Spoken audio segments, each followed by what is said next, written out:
फिजूल खर्ची करने वाली बहू। दरवाज़ा खोलते ही रेखा जी ने देखा कि डिलीवरी बॉय पार्सल लेकर खड़ा है और सोनाली का नाम ले रहा है। रेखा जी बोली, सोनाली तो घर पर नहीं है, आप मुझे दे दीजिए।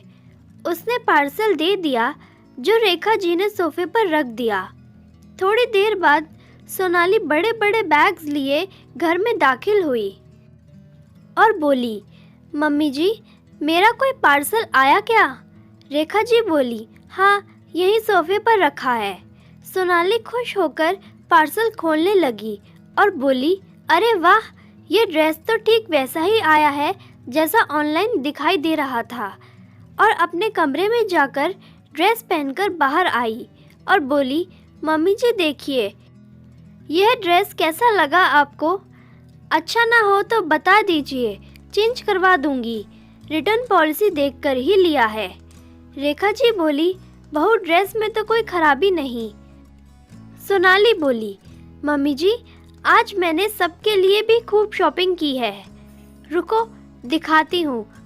बोलकर सारे बैग्स जो वो लेकर आई थी सारे खोलकर बोली, यह लीजिए मम्मी जी, आपके लिए साड़ी, पापा जी के लिए कुर्ता पजामा और इनके लिए यह शर्ट पैंट।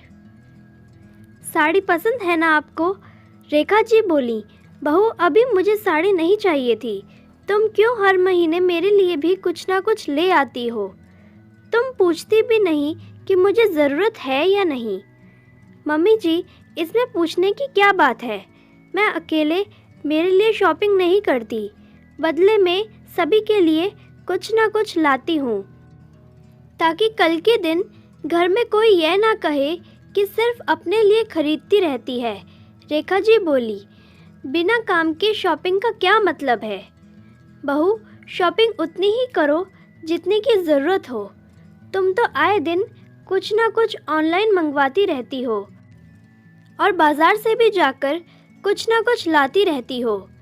कभी भी कपड़ा रिपीट नहीं करती हो, जो एक बार पहन लिया उसे दोबारा देखती भी नहीं। ढेरों कपड़े हैं तुम्हारे पास और हर बार नया ड्रेस पहनती हो। क्या यह तुम्हें पैसा ज़ाया करना नहीं लगता? मम्मी जी, आप कहना क्या चाहती हैं? मैं पैसे उड़ाती हूँ? बहू, तुम जो समझो शायद ये सच भी है।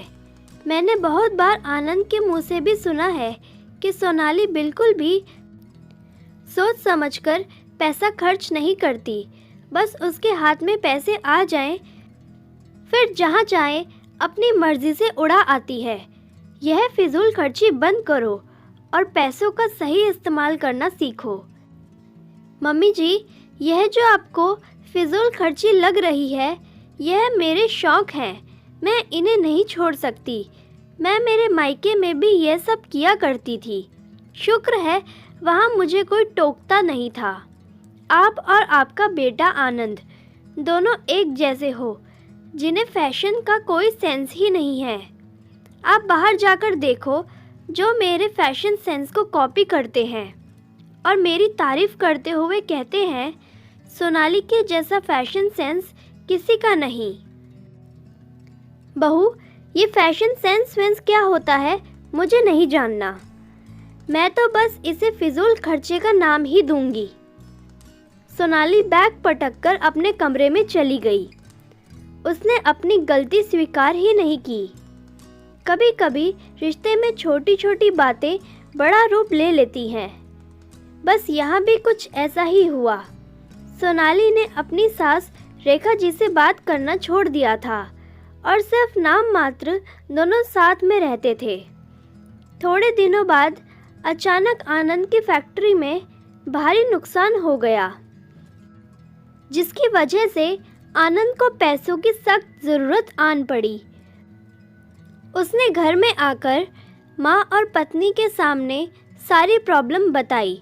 तब रेखा जी ने तुरंत अपनी अलमारी खोली और लाख रुपए आनंद को देते हुए बोली, यह लो, जो ज़रूरत आ पड़ी है उसे पूरा करो।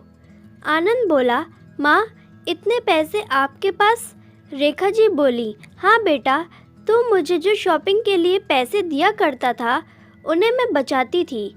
तू तो जानता है मैं हमेशा ज़रूरत के हिसाब से ही चीज़ें खरीदती हूँ, इसलिए मैं उन पैसों को अंदर रख देती थी। बहुत बार सोचा कि बैंक में जाकर जमा कर दूँ, मगर नहीं कर पाई। चलो अच्छा है, आज ये पैसे तुम्हारे काम आएंगे।